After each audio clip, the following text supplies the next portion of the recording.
Isaías, capítulo de número 60, vamos ler 3 versículos, os 3 primeiros versículos. Todos encontraram? Diz assim a palavra do Senhor. Isaías, capítulo 60, a partir do versículo 1. Levanta-te, resplandece, pois já vem a tua luz, e a glória do Senhor vai nascendo sobre ti. As trevas cobrem a terra, e a escuridão os povos, mas sobre ti o Senhor vem surgindo, e a sua glória se vê sobre ti. As nações caminharão à tua luz, e os reis ao resplendor que te nasceu. Amém, irmãos. Somente até o versículo de número 3. E é nesses 3 versículos que nós vamos meditar nesta noite, principalmente nessas 3 palavras. A primeira, levanta-te. A segunda, resplandece. E a terceira palavra, glória. Nós bem sabemos que esse texto, ele é para os israelitas, os judeus. Aqui é um texto profético. É Deus, por meio do seu profeta Isaías, profetizando para esta nação. Mas apesar desse texto não ser para nós, igreja, nós podemos tirar algumas lições dela para a nossa edificação, para que nós viemos aprender mais da palavra do Senhor. E pelo versículo 1, irmãos, onde o profeta começa dizendo: levanta-te e resplandece, pois já vem a tua luz e a glória do Senhor vai nascendo sobre ti.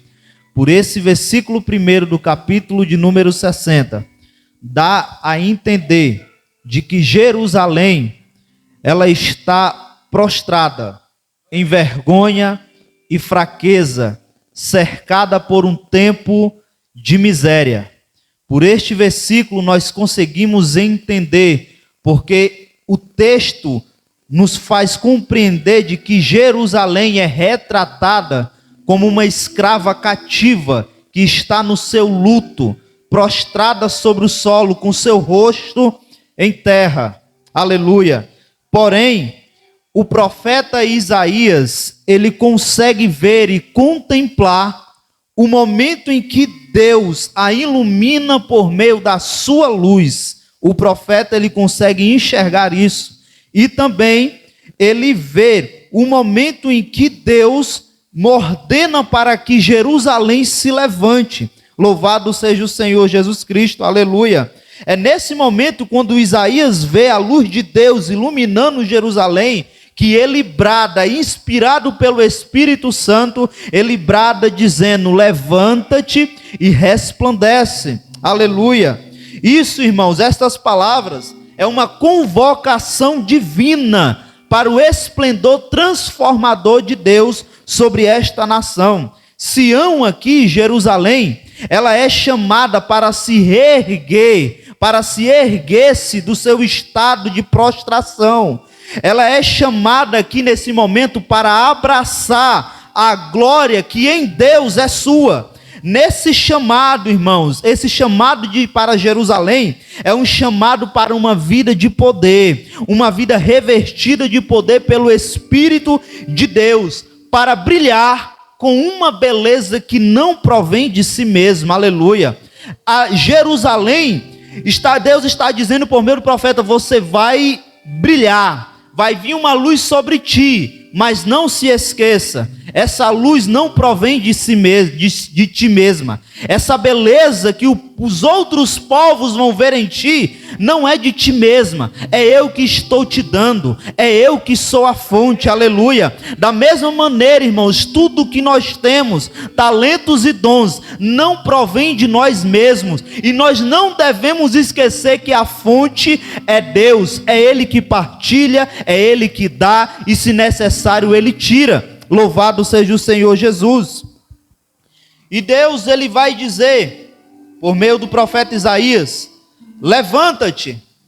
E aqui não é um conselho de Deus, é Deus ordenando, é Deus dando uma ordem, é Deus que está determinando aqui, bradando, dizendo: levanta-te, Jerusalém, aleluia.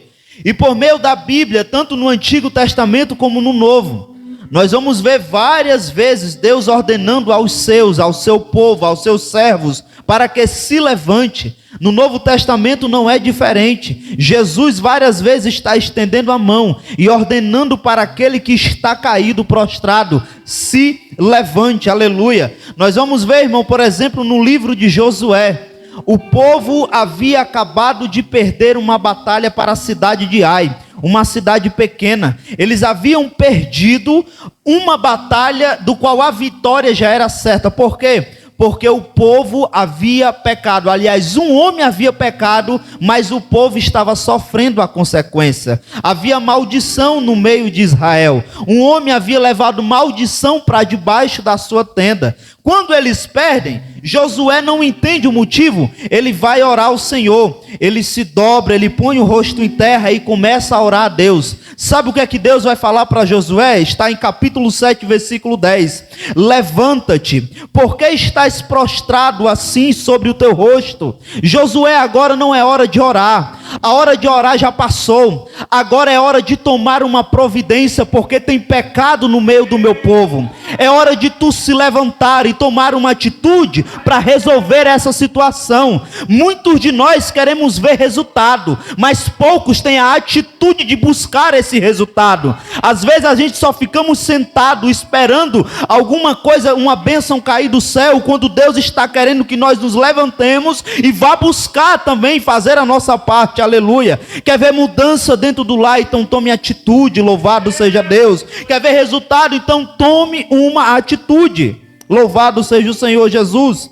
Nós vamos ver, irmãos, um dos maiores profetas de Deus, Elias, deprimido, sem vontade de viver. Ele não queria mais exercer o seu ministério, mas enquanto ele estava lá dormindo, Deus envia um anjo, e quando o anjo chega até Elias, ele vai dizer: levanta-te e come, louvado seja Deus. Isso era Deus dizendo para o seu profeta: levanta-te e come, porque a tua caminhada ainda não acabou, ainda tem muita estrada para você percorrer, ainda tem bênçãos para você liberar, pessoas para você ungir e profecias para dar, aleluia. A tua carreira que te foi proposta ainda não acabou, louvado seja Deus. Às vezes acontecem coisas na nossa vida que nós ficamos desanimados, e aí a gente diz: eu não vou mais pregar, eu não vou mais cantar, eu não vou mais ministrar, eu não quero mais saber de tocar, eu não quero mais saber do meu ministério. E é nessa hora que Deus envia um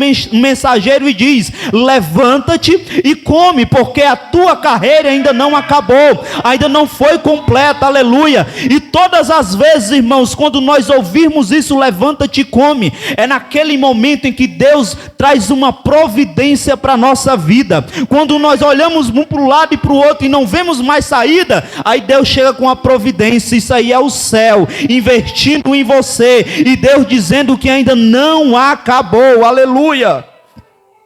Louvado seja Deus. Deus vê Elias daquela situação, irmãos, e Ele quer sacudir Elias, Ele quer avivar Elias, porque Deus, se tem uma coisa que Ele não gosta de ver em você, é desânimo. Porque desânimo, irmãos, é algo que contagia quem está ao nosso redor. Se tem uma coisa que Deus não quer ver no meio do seu povo, é desânimo. Porque desânimo paralisa a tua vida e atrapalha a vida daqueles que estão perto de você. Deus não quer ver desânimo, aleluia.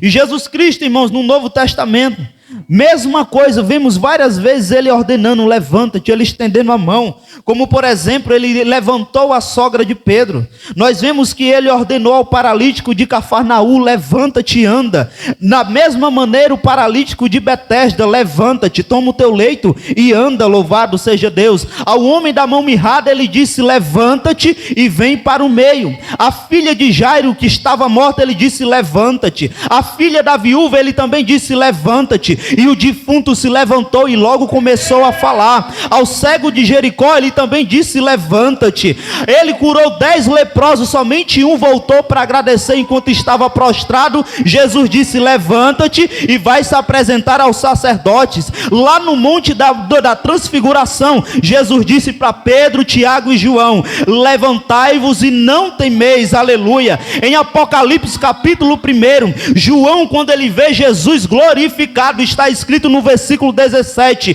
que ele caiu como morto aos pés de Jesus, mas está escrito que Jesus colocou a sua destra sobre ele, e ele diz: levanta-te, João, porque tem que escrever as coisas que viste, as coisas que são e aqui hão de acontecer. Aleluia.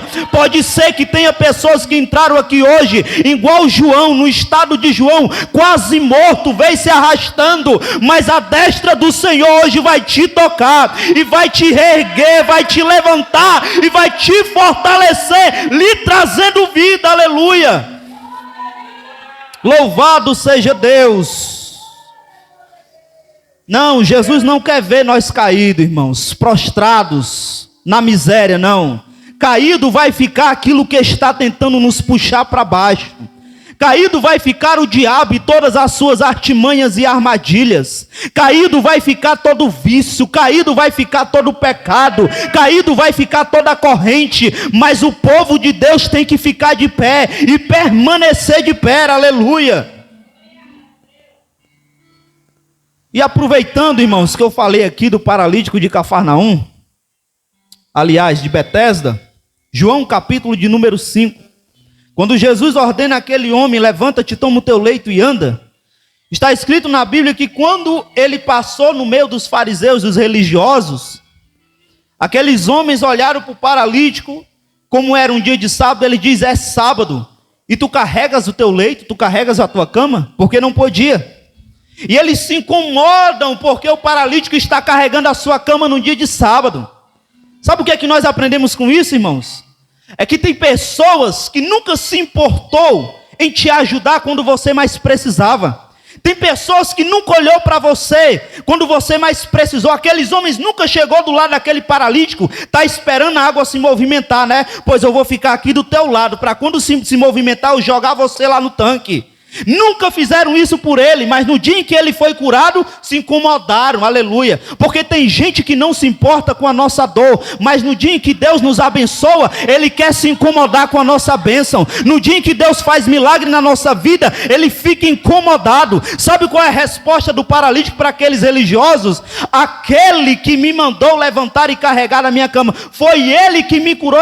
Está querendo reclamar? Vai reclamar com quem fez um grande milagre na minha vida. Quer reclamar? Vai reclamar com quem me curou. Aleluia. Aleluia.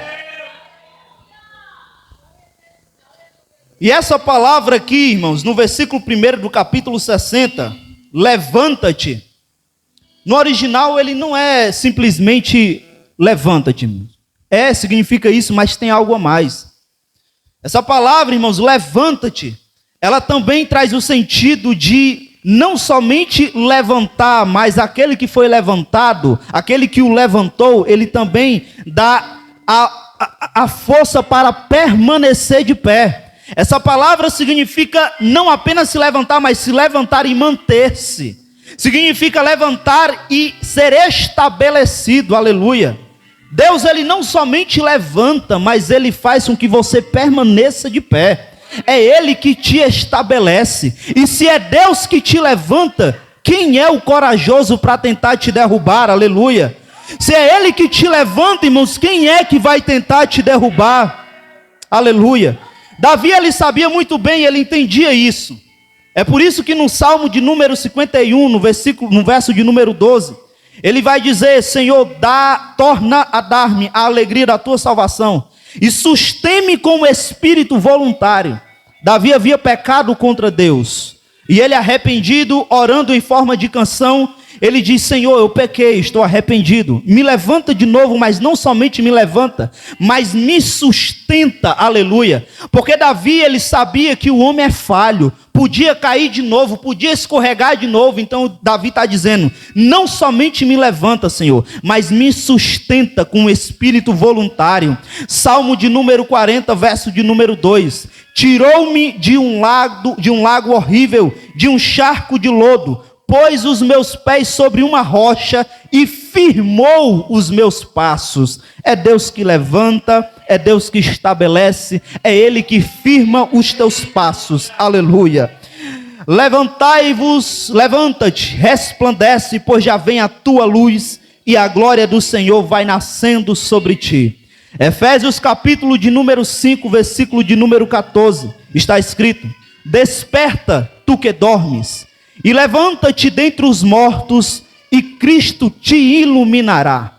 Esse texto, irmão, nos mostra a nossa condição antes de Cristo.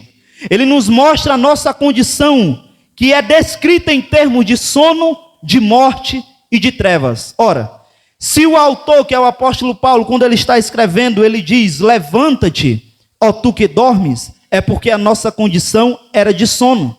Se ele diz, aliás, desperta, ó tu que dormes, a nossa condição era de sono. Se ele diz, levanta-te dentre os mortos, é porque a nossa condição era de alguém que estava morto. E se ele diz que Cristo te iluminará, é porque a nossa condição era de trevas. Mas, porém, contudo, todavia, Cristo nos liberta de tudo isso. A salvação em Jesus, irmãos, nos desperta do sono. A salvação em Jesus nos ressuscita dentre os mortos. E a salvação em Jesus nos tira das trevas e nos transporta para o seu reino de luz. Quando Cristo ressuscitou, foi o raiar de um novo dia, aleluia, porque nós não estamos mais adormecidos no pecado e nem na morte, e as trevas da condenação ficaram para trás, já não pode mais nos causar nenhum medo, louvado seja Deus. Levanta-te e resplandece, aleluia, resplandece. Veja, irmãos, o que é que o texto vai dizer: pois já vem a tua luz, e a glória do Senhor vai nascendo sobre ti. Aleluia. As trevas cobrem a terra e a escuridão os povos, mas sobre ti o Senhor vem surgindo e a sua glória se vê sobre ti. Aleluia. Nesse texto, irmão, nós vemos o contraste de Sião com o mundo, que não pode ter essa luz, mas que permanece numa escuridão de miséria. Aleluia. Nós vimos esse contraste entre Sião e o mundo. E isso faz nos lembrar de Êxodo. Êxodo capítulo de número 10, do versículo 21 ao 23. Você vai ver a passagem, irmãos, quando Deus vai enviar a 9ª praga ao Egito. E Deus ele vai dizer a Moisés: estende as mãos, Moisés, porque eu vou enviar mais uma praga ao Egito. E que praga era essa? Densas trevas. Essas trevas eram tão densas que a Bíblia diz que dava para apalpá-la. Aleluia. E quanto tempo durou essas trevas no Egito? 3 dias. Está escrito que ninguém via ninguém. E aquelas pessoas ficaram sentadas 3 dias, porque não enxergavam nada. Aleluia. Porém, nesses versículos vai dizer que apesar das trevas estar por toda a terra do Egito, lá em Gósen, onde estava residindo a nação de Israel, lá havia luz, aleluia. Tinha trevas em todo o Egito, mas onde Israel estava, havia luz, louvado seja Deus. As trevas cobrem a terra, irmãos, porém sobre vocês haverá luz. A escuridão pode cobrir muitas pessoas, mas a glória do eterno raia sobre você, aleluia. O mundo jaz do maligno e o maligno tem cegado o entendimento de muitas pessoas. O mundo está mergulhando em densas trevas, mas Jesus vai dizer: vós sois a luz do mundo. O mundo pode estar mergulhando em trevas, mas Jesus está dizendo: você é diferente. A minha igreja é diferente, porque ela é como uma cidade edificada sobre o monte, aleluia. Louvado seja Deus. As trevas cobrem a terra, mas você, Jerusalém, vai resplandecer com a minha luz. E nós vemos, irmãos, em tempo de inverno, ou quando nós estamos em algum interior, quando se acende uma lâmpada à noite, se reúne vários insetos voadores e fica ao redor, voando ao redor dessa lâmpada. E da mesma forma que os insetos voadores da noite se aglomeram ao redor da lâmpada, aleluia, assim as nações vão se reunir para ficar ao redor da luz de Sião. Os reis da terra vão se sentir atraídos pelo esplendor de Jerusalém, aleluia. E a função da luz, irmãos, é brilhar. E quando ela brilha, ela atrai, aleluia. O povo de Deus precisa manifestar a presença de Deus para o mundo. Nós precisamos ser luz no nosso andar, no nosso falar, no nosso vestir. Tem que haver luz nas nossas obras, aleluia, no nosso modo de viver. Porque o mundo ele não vai ler a Bíblia, ele vai ler a tua vida. E quando ele olhar para mim, para você, ele precisa se sentir atraído por Cristo, por meio da nossa vida, aleluia. Louvado seja o Senhor Jesus. A parábola da candeia escondida, irmãos, que se encontra em Lucas capítulo 8, versículo de número 16. Está escrito: e ninguém, acendendo uma candeia, a cobre com algum vaso, ou a põe debaixo da cama, mas põe-na no velador, para que quem entrem vejam a luz. Aleluia. Tem pessoas que infelizmente cobrem a sua luz, se põem debaixo de um vaso. Tem outras que se escondem debaixo da cama. Aleluia. E isso são símbolos de luxo e prazer. Tem pessoas que estão tendo a sua luz ofuscada, porque está correndo todo o tempo atrás de luxo, de ostentação, o amor ao dinheiro. Aleluia. Tem pessoas que têm perdido o brilho do Espírito Santo na vida, porque está se escondendo debaixo da cama, por causa dos seus prazeres desenfreados, por causa dos seus desejos carnais, por causa do pecado da imoralidade, aleluia. E o mistério do reino, irmãos, deve ser revelado e não escondido. Deus não nos chamou para enterrar talento, não, mas para usá-los. Os nossos talentos não podem ser escondidos, nem mesmo a nossa luz, louvado seja Deus. E para a gente compreender, extrair o melhor desse texto de Lucas, é bom que a gente compreenda o contexto cultural daquela época, na época de Jesus. O que era um alqueire era um vaso. E por que Jesus está dizendo para a gente não colocar nossa luz debaixo de um vaso? Naquela época, irmãos, as casas eram pequenas e só havia um cômodo nelas. Não havia janelas e nem chaminé. Só havia uma porta para poder entrar e sair. Então o que aqueles homens faziam? Pegavam um vaso e quando queriam apagar uma lamparina, eles colocavam sobre a lamparina para abafar até que o fogo se apagasse. Porque se eles assoprassem, ia causar um fumaceiro dentro da casa. Então é por isso que eles usavam um vaso, para abafar e apagar o fogo. E como era a cama deles naquela época? Não é a cama box que nós temos hoje. Não é uma cama que tem perna grande, espaçosa, não. Era apenas uma esteira. Eles dormiam, quando acordavam, enrolavam e guardavam num lugar. Porque todo espaço na casa era importante, aleluia.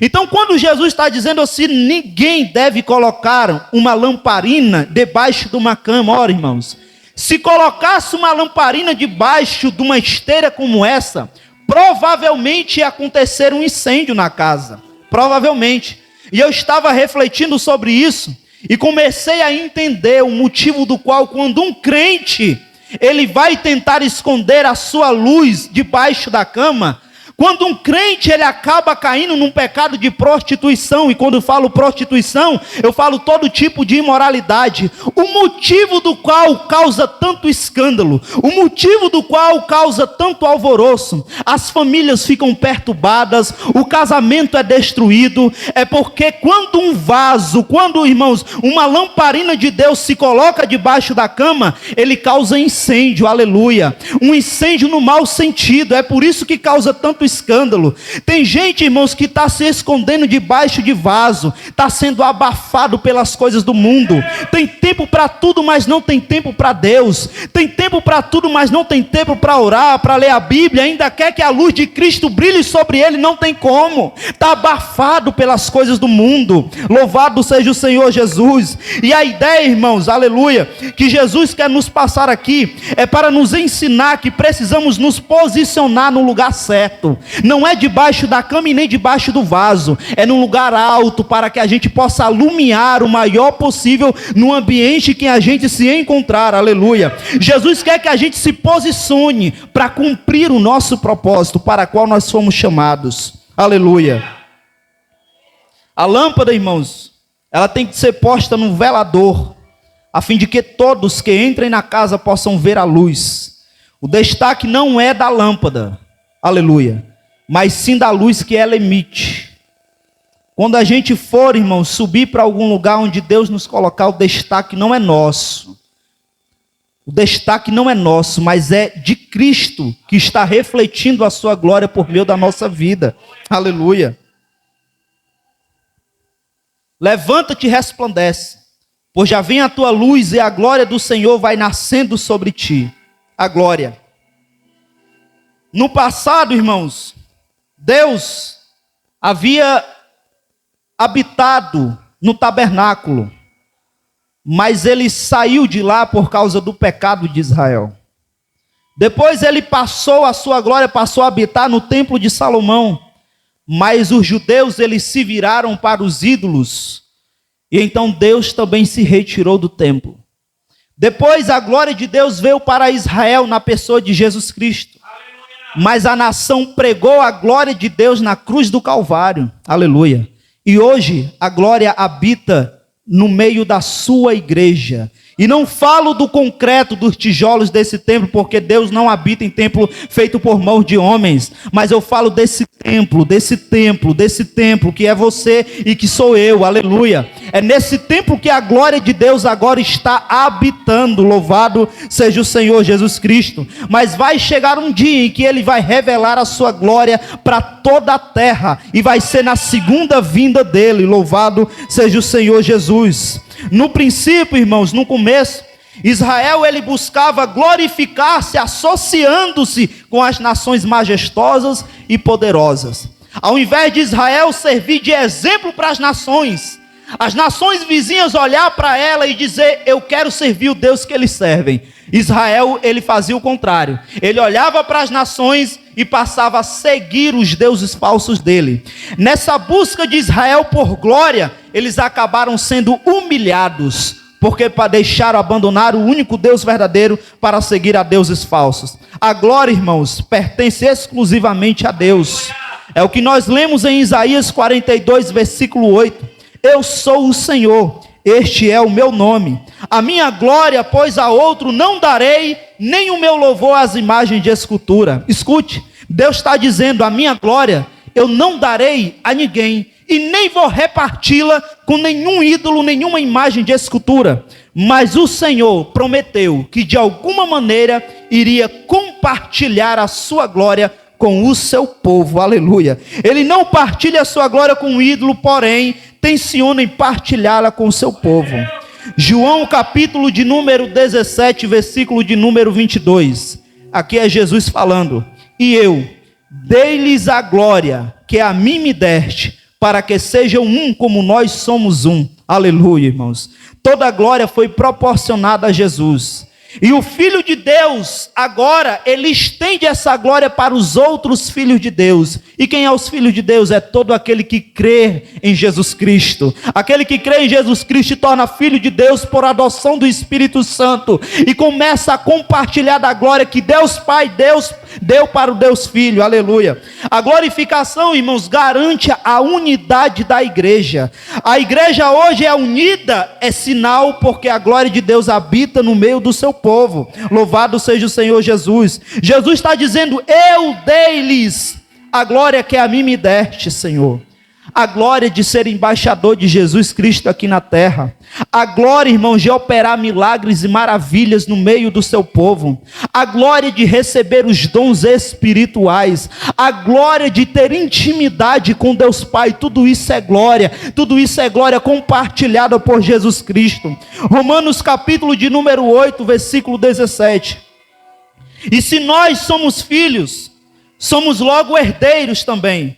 Herdeiros de Deus e co-herdeiros de Cristo. Se é certo que com Ele padecemos, para que também com Ele sejamos glorificados. Versículo de número 18.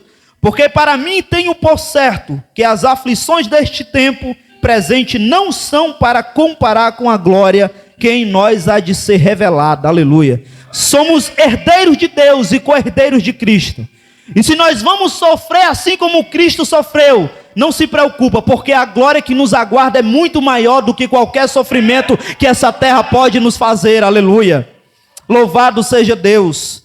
2 Coríntios capítulo 3, versículo de número 18, Paulo vai dizer: mas todos nós, com cara descoberta, refletindo como um espelho a glória do Senhor, somos transformados de glória em glória, na mesma imagem como pelo Espírito do Senhor. Sabe o que é que Paulo está dizendo aqui, irmãos? Paulo nos diz que podemos ver a glória de Deus em nós. Ao contemplarmos a imagem de que Paulo está falando, somos transformados na mesma imagem. Eu vou explicar, irmãos. É como se você olhasse para um espelho. Você se visse nesse espelho, porém, você visse uma versão sua do futuro. E conforme você vai contemplando esta imagem que você vê no espelho, você cada vez mais está se transformando, semelhante a esta imagem, aleluia. Aquilo, irmãos, esta glória, aquilo que estava reservado exclusivamente a Moisés no Antigo Testamento, porque Moisés ele desceu do monte, depois de ter passado dias na presença de Deus, e ele desce com as 2 tábuas da lei. E quando chega lá embaixo, o povo olha para Moisés e fica assustado, tem medo de se aproximar dele, porque a sua pele estava brilhando, estava resplandecendo. Aí Moisés, irmãos, o que é que ele faz? Ele vai cobrir o seu rosto. Pode ser que para o povo, ele estava cobrindo o rosto para que o povo parasse de temer e pudesse se aproximar dele, mas Paulo vai revelar o segredo de Moisés. Moisés, ele cobriu o rosto porque a glória estava se esvaindo, estava diminuindo dele. Moisés não queria que o povo visse que a glória estava se saindo dele, então ele colocava um véu. Esta glória, irmãos, que estava reservada exclusivamente a Moisés na antiga aliança, agora se faz disponível a todos na nova aliança, da qual nós fazemos parte. O privilégio de Moisés é concedido a todos os filhos de Deus. Para Moisés, irmãos, aos poucos se esvaiu a glória que estava nele, mas sob a nova aliança os crentes são transformados de glória em glória. A glória não diminui, a glória não se esvazia, a glória não acaba, mas ela só aumenta, Paulo está dizendo, é de glória em glória que nós somos transformados, aleluia. E quando nós permanecemos em Jesus e na sua palavra, isto resulta em sermos transformados à sua imagem e semelhança, aleluia. Mas não devemos, irmãos, esconder nada de Deus. Diante de Deus nós devemos ser sinceros. Sabe o que é que eu estou querendo dizer com isso? Diante de Deus a gente não tem que usar véu. Não, esse negócio de véu ficou no Antigo Testamento com Moisés. Diante de Deus seja verdadeiro e sincero, porque quem usa véu não é transformado, porque quem esconde sujeira debaixo do tapete não pode ser transformado, porque quem faz coisas às ocultas não pode ser transformado. Só é transformado aqueles que não usam véu e que se achegam diante de Deus com toda sinceridade e verdade, aleluia. Essa palavra aqui, transformados, que Paulo usa, no original está no presente, indicando a natureza contínua dessa transformação. É por isso que ele está dizendo, irmãos, que é de glória em glória. Essa transformação não é transitória, não é passageira, mas ela é progressiva, só vai aumentando. Irmãos, Deus, Ele não apenas nos salvou para a glória. Deus, Ele está empenhado em nos transformar à imagem do Rei da Glória. Aleluia. Eu vou repetir, irmãos. O Senhor não te salvou somente para a glória. Ele está trabalhando. O Espírito está pareando no teu coração. Ele está lapidando. Não somente para a glória, mas para que você se transforme à imagem do Rei da Glória. E quem é o Rei da Glória? É Jesus Cristo, nosso Salvador e Senhor. Aleluia. Louvado seja Deus. Eu já vou encerrar, irmãos. Pode ser que tenha pessoas que estejam pensando. Aliás, hoje eu escutei uma coisa maravilhosa, irmãos. Uma pessoa chegou para mim e disse que sonhou com um arrebatamento, aleluia. Mas essa pessoa disse que ficou preocupada, porque no sonho ela não era arrebatada. Mas uma pessoa que ela conhecia, que havia acabado de se converter, era arrebatada, aleluia. Ela disse, como é que pode? Chegou agora na igreja e está sendo levado no arrebatamento, e eu que estou aqui há algum tempo, não fui. Aí eu expliquei, nós não somos transformados pelo tempo de igreja que nós temos. Nós somos transformados pelo tanto que nós deixamos Cristo trabalhar na nossa vida, aleluia. É por isso que tem gente, irmãos, que tem 15, 20, 30 anos de igreja, mas não mudou, não foi transformado, não foi libertado. Aí às vezes vem um camarada lá do mundo, irmãos, que vivia no mundo do crime mesmo, 6 meses, 1 ano, a gente vê uma mudança radical na vida dele, porque não é o tempo de igreja que tenho que vai mudar a minha vida, mas é o quanto eu deixo Cristo trabalhar na minha vida, aleluia, louvado seja Deus.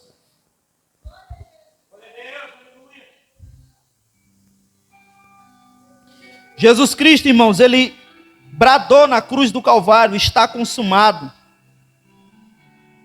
Tem pessoas que ficam se perguntando se está consumado, se está concluído, se Deus já finalizou, então por que a minha vida ainda é assim? Por que há tantas guerras e lutas?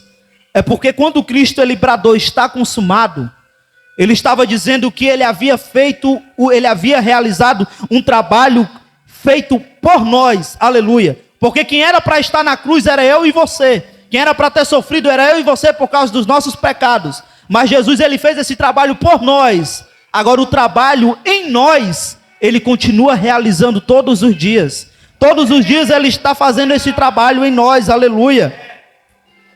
Jesus Cristo, irmãos, ao nascer, ele nasce em uma estrebaria e é posto numa manjedoura. E tem 3 características desse lugar, irmãos, que me chamam a atenção. Porque era um lugar humilde, sujo e fedido. E todas as vezes que alguém entrega a vida a Cristo, é como se Jesus nascesse dentro dessa pessoa.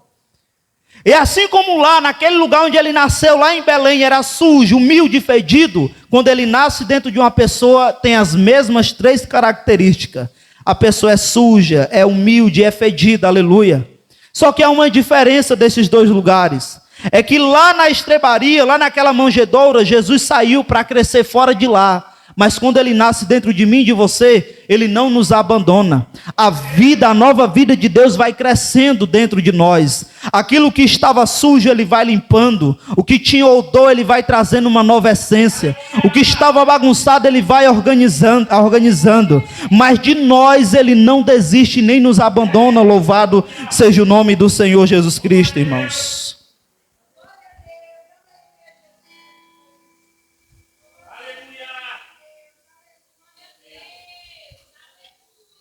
Nós viemos, irmãos, buscar a transformação que Deus está proposto a fazer nas nossas vidas, porque Ele quer fazer isso. E nós viemos viver uma vida santa, aleluia. E santidade, irmãos, não se trata de nada do exterior, é de dentro para fora que acontece essa transformação. Não é pelos nossos esforços, não é pela nossa competência, mas é pelo que Deus faz na nossa vida. Santidade só quem pode dar é Deus, aleluia. Santidade, irmãos, é nos enchermos de Deus e expressar a sua natureza santa através de nós. Aleluia. Louvado seja o Senhor Jesus Cristo, irmãos. Que nós venhamos deixar o Espírito Santo trabalhar na nossa vida para que venhamos ser transformados de glória em glória. Amém?